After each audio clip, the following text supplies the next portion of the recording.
welcome back to the How I Ripped Off Buffy the Vampire Slayer podcast. My name is Chip Thompson, and I'm joined, as always, by Mr. MC. That would be me. I feel like I haven't called you a Mister in a while, so I'm just bringing that back. Nice, bit of variety. Yeah. Retro, old school, nostalgia. We love that cool because 80s stuff, synthwave. No, it's 90s now. Get with the picture, Grandad.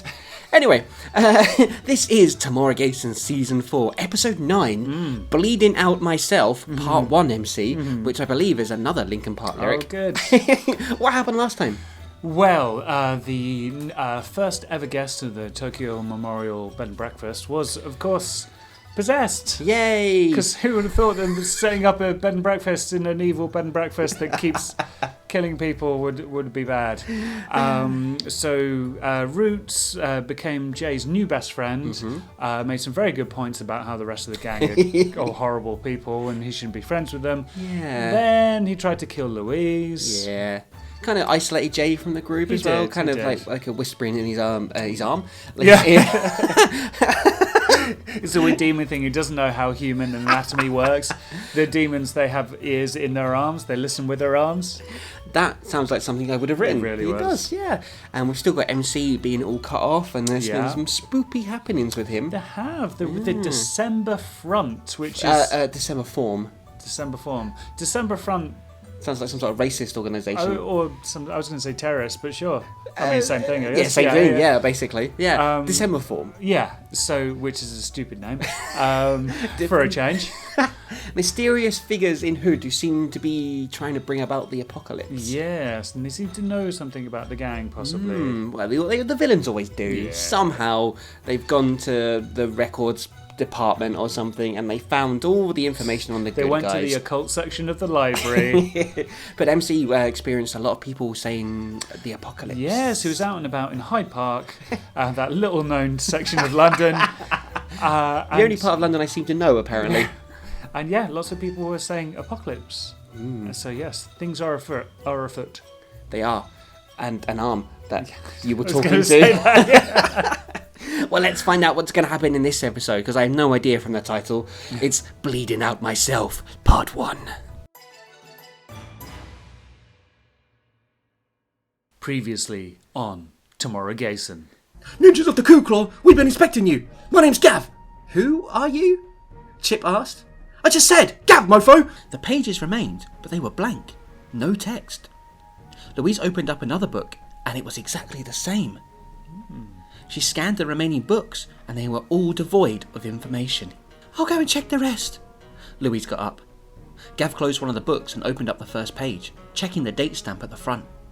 The last few weeks again! He and Jay exchanged a worried look. Maybe they did know we were coming. Opening the letter, a small white piece of paper fell out. MC picked it up off the floor and opened it out. In blank ink, it simply read, The Apocalypse. Are you ready? Right on cue. MC said as he slipped the letter back into its envelope. It's nothing, Jay. MC's voice rose slightly. Just leave it at that. Why doesn't anyone ever tell me anything around here? Jay asked, whining slightly. There's a reason! Gav remarked. Pardon? 3 men, all in black cloaks, knelt down around a circle that had been painted on the floor. There was a big letter D in the centre of the circle, and it was covered in dry bloodstains. Soon enough, they shall know too. You think they got the message then? They know enough, but not too much. Just the way we like it. So what happens now? Someone wanted to warn us about the apocalypse. I think they've done a good job of it. Gav said. They have. And you know what? Everyone paid attention to MC as he spoke. I really don't care. Not bothering to say anything else, MC started to walk upstairs, leaving his friends in shock. And we begin 18 months ago, Kent, England. I love a flashback. Yes. Oh, shut the hell up, you freak! You blatantly know that shot was headed in before the wind caught it. Gav joked, bouncing the basketball in front of him. Sorry, bouncing the basketball ball in front of him. It's a basketball ball.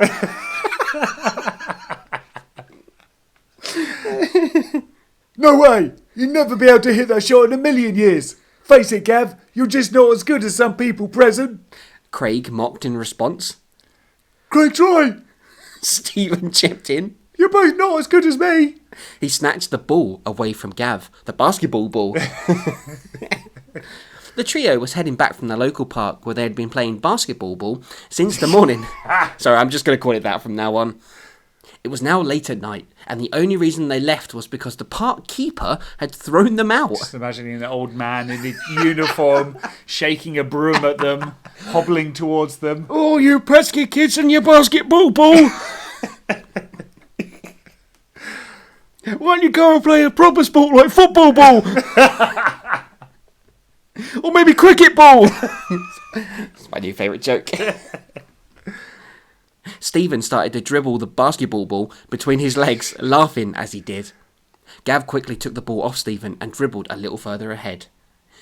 So, this is only 18 months ago, and it seems like Gav is some sort of like teen rebellious youth. He's got a skateboard and a backwards baseball cap. Does that mean Louise is cradle robbing right now? Is Gav actually 15? I think you're reading a lot into him playing basketball with his friends. No, only young people play basketball ball. That's true. It's too many words for older people. It's a junior version of basketball.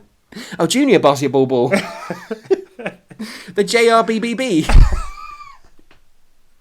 And Gav was national champion. That's what gave him Tourette's. Stephen started the dribbling the ball between his legs, laughing as he did. Gav quickly took the ball off Stephen and dribbled a little further ahead. Watch this! Gav shouted back to his two friends. He spun the ball on one finger, getting cockier and cockier, spinning faster until he eventually lost control and the ball ran across the road and under a bush. I don't know why that sounds so silly. It went under a bush. Oh no! I'm My allergic! basketball ball is under a bush. Craig and Stephen laughed hard as he ran after the ball, hoping the night hid his embarrassed face. I mean, alright, I guess you're trying to spin the ball on one finger, but like, it's not that bad, is it? He's done a hilarious thing. That's the first rule of basketball ball is that you don't let the ball go under a bush. Why does that sound sexual now? As he searched for the basketball ball in the undergrowth, he desperately tried to think of an excuse for losing control of the basketball ball. My hand slipped. Your mama, gust of wind. Would help if I could actually find the ball first. After scrounging around for a few more minutes, unable to find the basketball ball, Gav stood up. Someone whistled behind him. He turned and caught the full whack of the basketball ball in the face and fell to the floor. He recovered just in time to feel the river of blood running down his face and see his friends being attacked by two men. It looked like they were biting their necks. So did the vampires just throw the basketball at Gav, then murder his friends? Yes. Cool. Because they're cool. The bullies. They take his lunch money. They kicked over their sandcastles as well. Gav ran over, but he was too, spelt incorrectly, late. The bodies of his now dead friends lay on the pavement, and the two men looked at Gav. So I guess we're getting a Gav origin story. Yeah. So he's only been fighting evil for like 18 months then? That's pretty impressive. Yeah, he did well to like build up his own gang and stuff. I guess it took him a year, maybe? Well, no, it took him 18 months. So he's not quite a ninja, right, but okay, yeah, so- you know, yeah. The bodies of his now dead friends lay on the pavement, and the two men looked at Gav. What have you done? The two men snarled, and for the first time, Gav noticed they had some deformities in their facial features. They walked forwards. Suddenly, an arrow came out of nowhere and pierced one of the men in the heart. He disappeared in a cloud of dust. Come on! Gav heard. He turned to see another group of men standing behind him. They held crossbows, wooden stakes spelt incorrectly, and other forms of weaponry. One of the men ran forward to Gav. He was tall, well-built, and looked to be in good condition for what had to be 50-odd years of life. He grabbed Gav's arm and started to run back to the group when the last man remaining, who had killed Gav's friends, jumped them, throwing them to the ground. Gav watched as the old man fought the fiend that had murdered his pals, eventually chopping its head off. Again he burst and disappeared in thin air. What's going on? Gav asked. We have to go now. More are on the way, and we haven't got the whole team here. And we jumped forward to present day. That had been the first time Gav had ever seen a vampire. The first time his eyes had been opened to the underworld. Now it seems like second nature. Or maybe even his first. Vampires are his first nature? Known Hey Gav, how many natures have you got? 7! Oh my god, is he nature? If he turns into Bill Gates as well. Gav is the big bad of season 4. He had had his own group for a while. People who had been hurt by demons and vampires. People who would stop at little more than death to have some resemblance of revenge. Revenge. Now he lived with his girlfriend in a bed and breakfast in London, where they fought all kinds of creatures with their ninja leader, MC.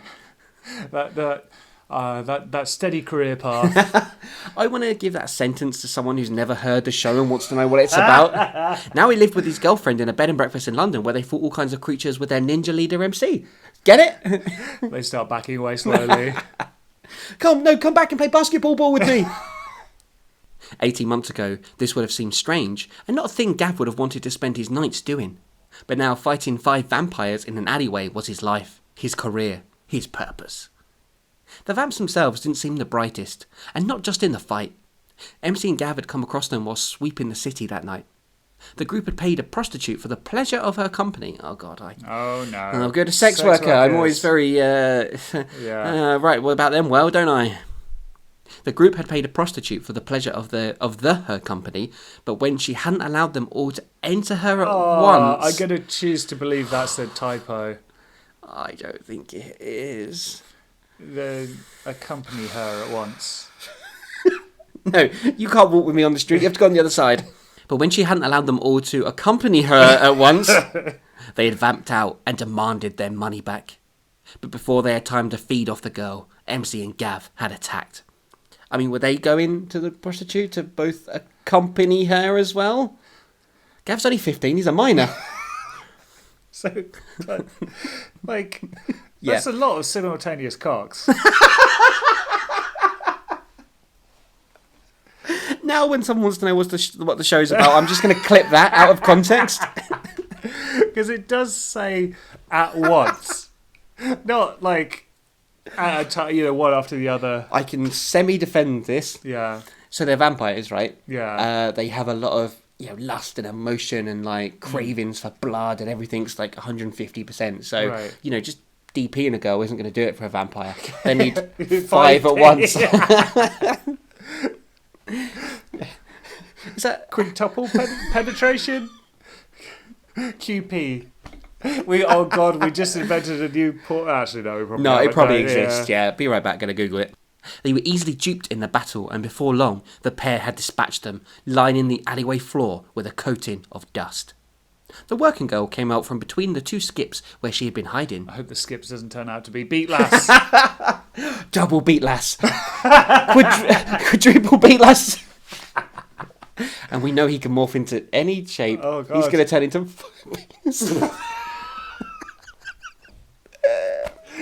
Each. 5 beatlesses, all with 5 penises. Oh, no, the horror. Oh, God, he's turning into sort of Cronenberg body horror thing now. The working girl came out from between the 2 skips where she had been hiding. Those things, they... Yeah, I know.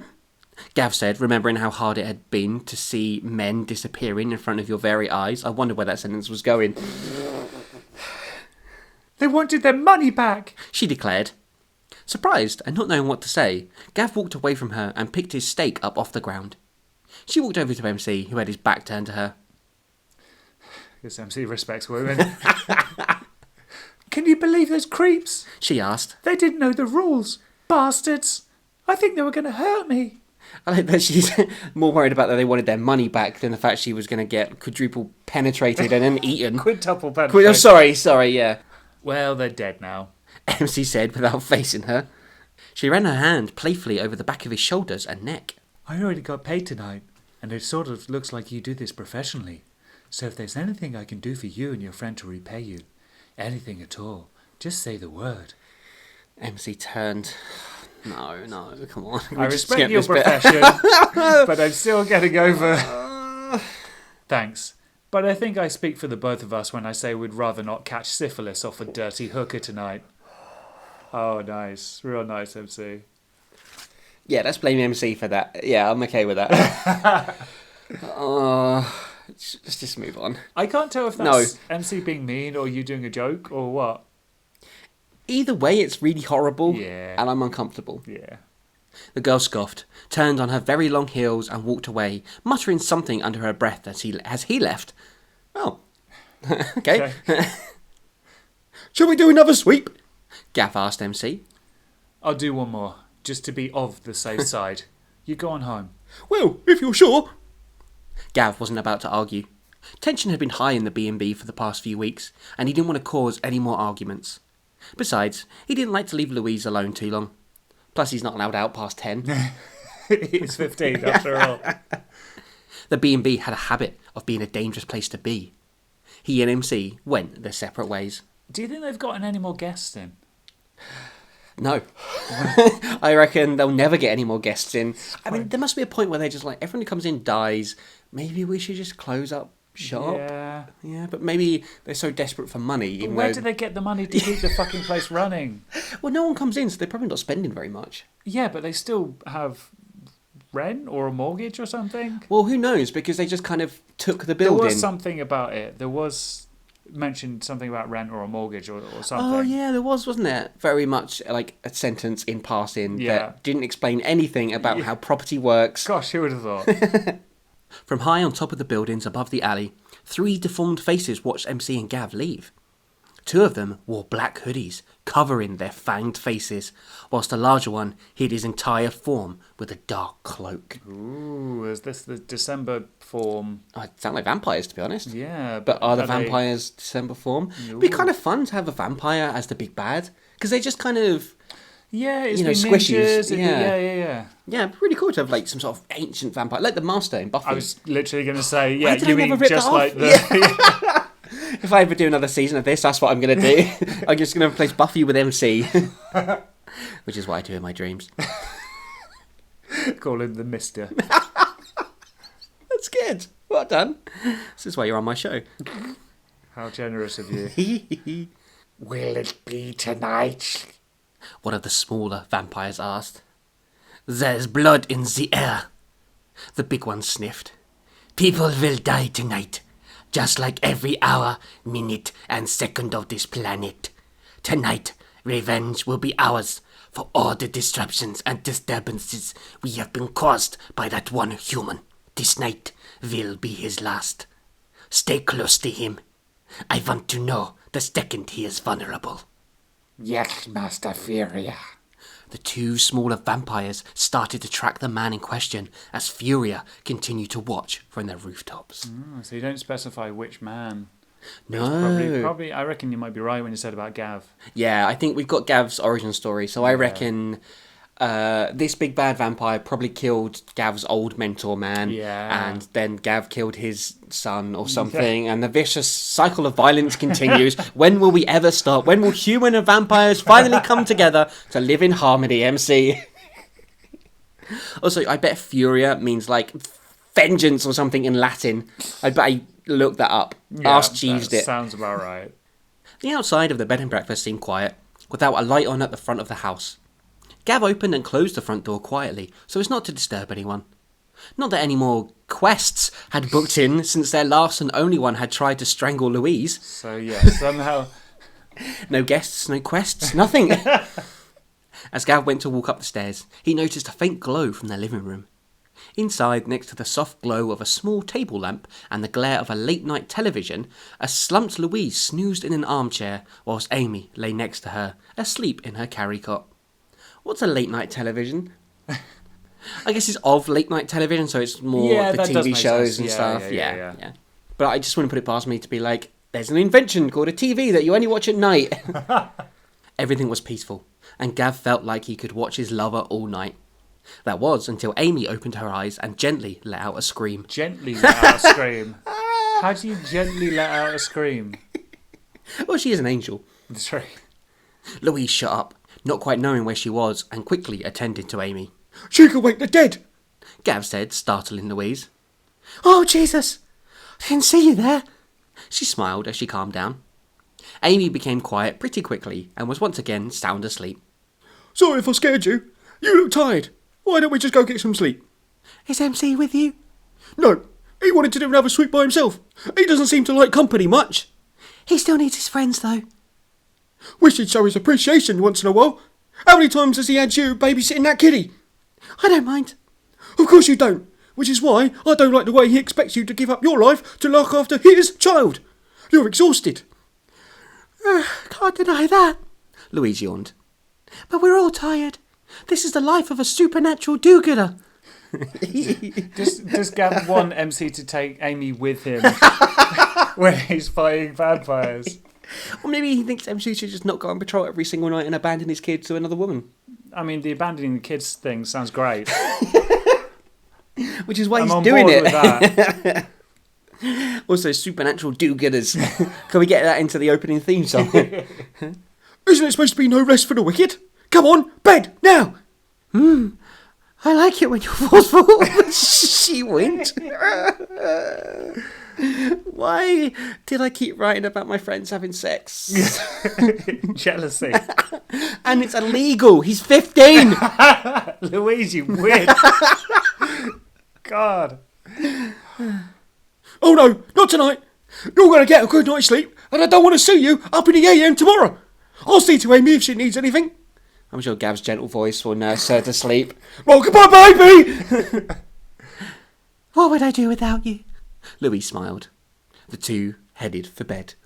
I feel like Louise has kind of taken the brunt, in a way, of MC's arseholeness. Yeah. She seems to be... Because Jay kind of seems quite angry, but Louise seems hurt by it more than anything else, and Yeah. she seems to be the one that's feeding the faction within the group more. No, absolutely. And of course, she's looking after Amy the most as well. Being stuck with the baby. Yeah. Because she's the woman. Yep. Remember when she was a ninja for like 2 episodes? Oh, yeah. Yeah. Didn't last long. Last. His clothes were ruined, he knew that much. But MC had a lot of ground to cover, and not long until the early morning sun rose. The rubbish stunk greatly of the various disgusting things people threw away after daily use. Oh. There were also a lot of interesting things, hidden away in black sacks. Where are we going with this? But MC didn't have time to view any of the slightly worrying collection that fell out of the last bag he had opened. Is he just gone mad and become a homeless man? What is happening? Why is he rummaging through rubbish? He was looking for something. Something he had thrown away himself in a fiery act of rage and despair. Was it the baby? No, wait. The next line is something he had to get back, so it can't be. If someone from social services is listening to this, even though they know you're not going to have a kid, they're I going to think put you they're on a list They're anyway. going to sterilise me. Yeah. Break in and forcefully give me a vasectomy. I mean, you wouldn't be forceful. You should be like, yeah, go on, do it. Do it. I don't have Sterilise to pay me. for it, sure. Something he had thrown away in a fiery act of rage and despair. Something he had to get back. He couldn't tell which black sack was his. That was impossible. But he knew the pile he was currently searching through was what the dustmen had picked up last week from his area. Dustbinmen? Dustbin people? I honestly don't know. Is dustmen a thing? The men of dust. Is this the rival chapter to the December form? The men of dust will stand with you, ninja. That gave him a fighting chance. He had always been persistent, and even the thought that in order to complete his mission that day, he wouldn't have time to go back home, shower, and change. It was just over an hour earlier that 2 or 3 old Kerrang magazines fell out of another ripped bag. This was it. The black sack had been taken out of the B&B's dustbin. After moving aside some old tea bags and a few tin cans, MC found what he was looking for. He pulled the piece of paper out of the envelope and read the information just to be sure. The apocalypse. Are you ready? Fishing out the other notes the gang had received, MC left a tip. Interesting. I wonder if is he gonna use magic on them, try and trace the owner, or... But this is a bit more like MC, right? Kind of getting on the case in a way, like, because he just kind of discarded them and was like, fuck it, whatever. Yeah, I mean, it's possible it is just another distraction, like a thing to lose himself in. A thing to distract, yeah, to keep him away from Amy a bit longer, maybe. Or yeah, Yeah. or just like something he can focus on. So all the other areas of his life. Maybe he just wanted to rummage through some bins and Yeah. hope the dustmen would find him. If you wish to contact the dustman. He wasn't too sure if he had been dreaming, but seeing as your testicles didn't normally detach from your body and perform heavy metal songs, Speak for yourself. Gav was pretty certain I like how you're writing about Gav's testicles now. detaching and jumping into my pocket. Rolling over, his arm outstretched, he expected to find Louise lying there. All he found was an empty space. He opened his weary eyes and saw he was alone. Once Gav had adapted to the new morning light, he was able to focus in on the time that flashed on the neon alarm clock on the bedside table. It was early. Don't say that, Chip. You normally put the exact time. Is it 8:07? 7:23? What is it? Come on. Putting on a pair of red shorts and a blue dressing gown, Gav left their room and headed downstairs. Just like last night, he found Louise sitting in the armchair, holding a bottle to Amy's mouth. It's whiskey. Didn't we have a joke about that before? That MC grabbed the bottle of wild turkey and we made jokes about how he was going to kill his daughter with it? We make a lot of jokes about MC killing his daughter. Yes, jokes. Morning. He said. What are you doing up? Louise asked, turning to face Gav. Funny, I was about to ask you the same thing. He knelt down on the floor beside Louise. She wake you up? Gav asked. I didn't hear any crying, and that girl's got a pair of lungs on her. Unlike most humans who don't have lungs. No, I was just awake. Thought I'd feed her. MC didn't come home last night. Gav stood. So you're left holding a baby again? He shook his head. Gav, I really don't mind. MC's not himself at the minute, and he needs time. Time for what? I don't know. Contacting the dustmen.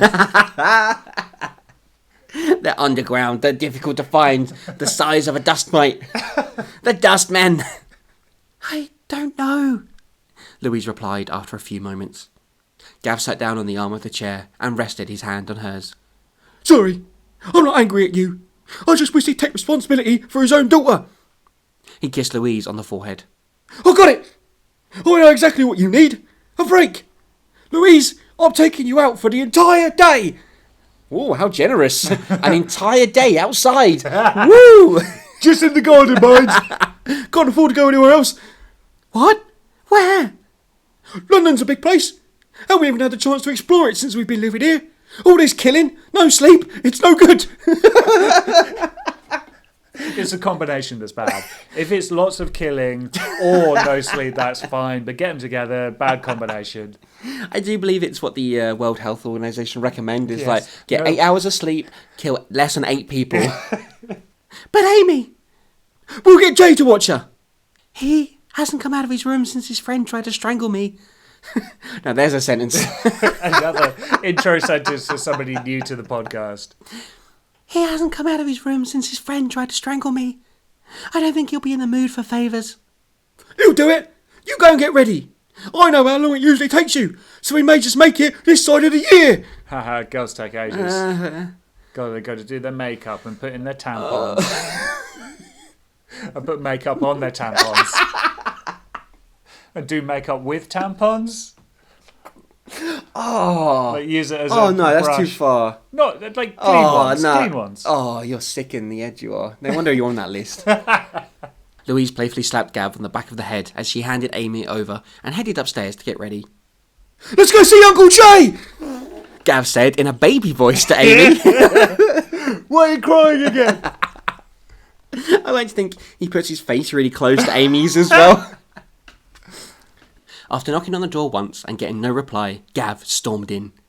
He found Jay lying in a darkened room, curtains drawn, and a big pair of earphones over his head. And then he said eyebrows then, and I don't know why. I got really confused as I was reading that. He tapped Jay's foot that was nodding along to the beat of whatever song he was listening to. It seemed a lot more subdued than usual. Slowly, Jay opened his eyes and took his earphones off. What do you want? He asked. I'm going to ask you to do something. Not just for me, for Louise. She's been stuck looking after Amy for a lot longer than she should have, so I'm taking her out. We need you to watch the baby, and for Christ's sake, don't be a dick about it! Gav knows how to ask people for favours. He knows how to butter people out. No problem. Pardon me? I said I'll do it. Jay turned his music off, stood up and took Amy from Gav's arms. A little confused after expecting a negative reaction from Jay, Gav left the room and went to get dressed. So I think this is more of a Jay just being cut off and just being like, yeah, I'll do it, whatever. Yeah. You know, he's not... He's not actively against the group, but he's really not. Yeah, he's not Joining interested in kind of engaging with them, whether it be Yeah. positive or negative. Yeah, yeah. And he probably still cares about Amy, but... Yeah. Yeah. Poor Good. Jay, man. Despite having only been open for 10 minutes or so, the post office was already jammed, packed, and the back end of the queue, spelt incorrectly, was almost by the entrance doors. So I'm imagining like a backpack that's jammed full of stuff, Full of and jam. there's a big snooker queue in there as well. Oh, you do paint a picture. Please someone draw that. MC looked at the line. He didn't have time to wait around. Walking straight past it and cut in front of an old lady as she went to walk to an open counter. Sir, do you mind? That lady behind you was next, the post office worker said. I believe the proper etiquette is to go, or to say nothing. Of the people behind him in the queue Oh, will yeah, tart. just shake your head. The And pool then- queue will whisper to someone behind them. Yeah. Yep. This won't take long. I just want to see your manager. Okay, does he know what this is concerning? Not yet. After waiting for a few minutes, a man walked over to where MC was standing. I'm Vic. I'm the general manager here. Can I help you, sir? The manager was a fairly heavy-looking guy with brown, untidy hair. He had a sort of aura around him. Possibly the power of being a manager of a post office had gone to his head? What? No ordinary mortal could handle the power of being a manager of a post office. Since they've been living in London, it's all got a bit domestic in some places. It really like has. queues at the post office and vampires in coffins and like workmen and stuff. Like it's all a bit... Yeah. Well, I miss Tokyo. Yeah. Glamorous Tokyo's way Tokyo. cooler. I'm not sure, but I thought it would be worth a shot. MC reached into his pocket and fished out the letters he had found at the tip the night before. Someone's been sending me unwanted posts, and I want to know where they were sent from. The manager looked MC up and down, obviously noticing his dirty clothes, as in closed the door, and generally untidy state. To be honest, sir, that sounds more like a matter for the police. Now, if you don't mind... Vic issued to the exit with his hand. MC grabbed his other arm and pulled him back slightly, showing him a clenched fist. That's a bit creepy, isn't it? Let's wait and What's see he what going happens. to do with the fist? Someone's around 5 of them. MC grabbed his other arm and pulled him back slightly, showing him a clenched fist. For a split second, Vic looked worried, until MC opened his hand to reveal a stack of notes. Oh, he's doing the chip technique. Ah. He's going to bribe them with the money they don't have. Here is next month's rent. What's this? Vic asked. I can't go to the police with this, but if you can help, then I pay for it. Then I pay for it. Vic reached forwards and shook MC's hand, taking the money.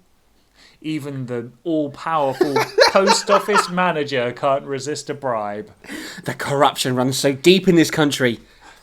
If I gave it a little time, I could probably find out where they were posted, which postie picked them up, and when. Vic said in a lowered voice. It's a start. When will it be ready? A few days. Right then, I'll see you tonight. Ooh, he wants it, doesn't he, I MC? want it done in 24 hours. Or I'm taking your post office badge.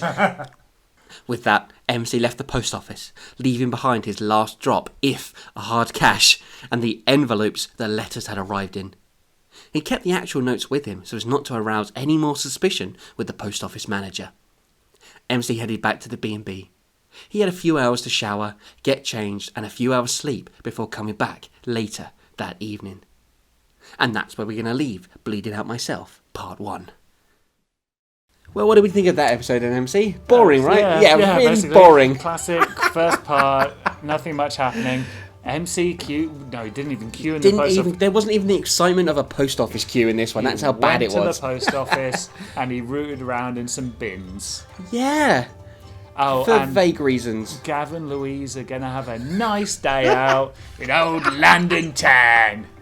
They're going to go to the library, Yeah. Hyde Park, And that's it. That's all that's in library. That's in it. That's London. everything there is. All the people are in Hyde Park or the library or the post office. Nobody in the library. That's true, because they're too busy at Hyde Park or in Exactly. the post office. That's why, that makes sense. So yeah, we got a brief glimpse of some vampire heavies. Doing something. Master Furia, Mr. Furia, whatever his name was. Yeah. We got some uncomfortable sex worker stuff. This is really a recurring theme for you. Yeah, I don't know what was wrong with me. I was like a teenage incel or something. It's really upsetting. Really upsetting. I guess it would have been worse if I would read this now and was like, haha, what a funny thing that was. Yeah. I still believe in all of that. Whereas now I'm like, I just want to die. So that's grand. Yeah.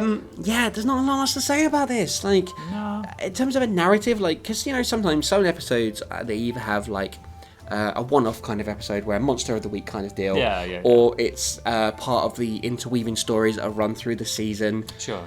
Or maybe there's a little arc. We had like the Portal arc last season that went on for 3 or 4 episodes, that sort of thing. But this just feels like nothing.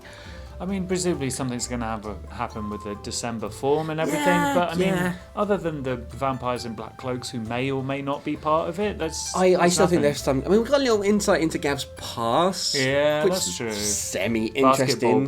Basketball ball. The whole episode was worth it just for basketball ball.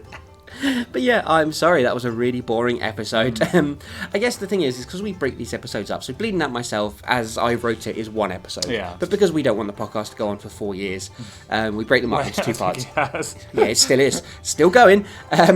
So I guess as a whole, maybe it'll be better. We'll get some more action in the second part, but we learned a little bit about Gav's backstory. Yeah. A bit that Jay's cut off a little bit. MC's Yeah. doing a little bit to get back into the ninja swing of I'm things. sure it'll pick up next week. Things will happen. There'll be another post office queue. Well, if you want to tell us about any exciting post office queues that you've been stuck in before, because it's going to be way more interesting than this episode, there's numerous ways in which you can get in touch, he says with much enthusiasm, as this episode will allow him to. You can find us on Facebook, where we're at facebook.com/HowIRippedOffPodcast. And we are on Twitter at How I Ripped Off. And you can find our entire back catalogue, including episodes that aren't shit, on SoundCloud, Stitcher Radio, iTunes, and YouTube. And if you could leave us a rating, a review, we would appreciate it very much, and make Chip feel slightly less bad about the dullness. Or maybe just skip it for this week. Wait for a good one and then leave a review. Yeah, don't judge your review on this episode alone. Yeah. Or any of the other episodes. I feel like we say that a lot. Yes. And normally I would make a joke here about why you should leave us 5 stars, but I'm really struggling. Hey, leave us a 5-star rating for your favourite basketball ball player.